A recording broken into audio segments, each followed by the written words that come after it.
സേവനത്തിന്റെ മറവിൽ medical college ആശുപത്രിയിലെ തീവ്രപരിചരണ വിഭാഗം ദൂരത്തുനിന്നു നോക്കുമ്പോൾ വിശ്വാസത്തിന്റെ കോട്ട പോലെ തോന്നുമായിരുന്നു. പക്ഷേ ഭിത്തികൾക്കുള്ളിൽ കുറച്ച് കണ്ണികൾ തകർന്നുപോയി എന്നത് കുറച്ചു പേർക്ക് മാത്രമേ അറിയാവൂ. രവീന്ദ്രൻ രോഗികളെ അനാവശ്യമായി വൈകിപ്പിക്കുന്നതിലും തിയേറ്ററിലേക്കു അടിയന്തരമായി പോകേണ്ടത് തടസ്സപ്പെടുത്തുന്നതിലും പ്രശസ്തനായ ഒരു ജീവനക്കാരൻ. ഇവിടെ നിയമങ്ങൾ ഞാനാണ്. അന്നേ ദിവസം ICUയിൽ കിടക്കുന്ന 19-കാരന്റെ അമ്മ കണ്ണീരോടെ ഡോക്ടറോട് മറ്റൊരു അവസരം ചോദിച്ചു. പക്ഷേ രവീന്ദ്രന് അതെല്ലാം കണ്ടു നിൽക്കാൻ സഹിക്കാനായില്ല. നിങ്ങൾക്ക് ഇവിടെ ചന്ത നടത്താനോ എന്നു പരിഹസിച്ചുകൊണ്ട് അയാൾ അവളെ പരസ്യമായി തള്ളി. അവളെ തട്ടുകയും എല്ലാവരുടെയും മുന്നിൽ അപമാനിക്കുകയും ചെയ്തു.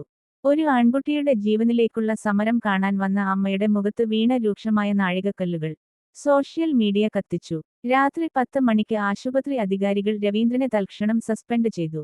ആശുപത്രിയുടെ മാന്യയ്ക്ക് ചാരമിടാൻ നാം അനുവദിക്കില്ല.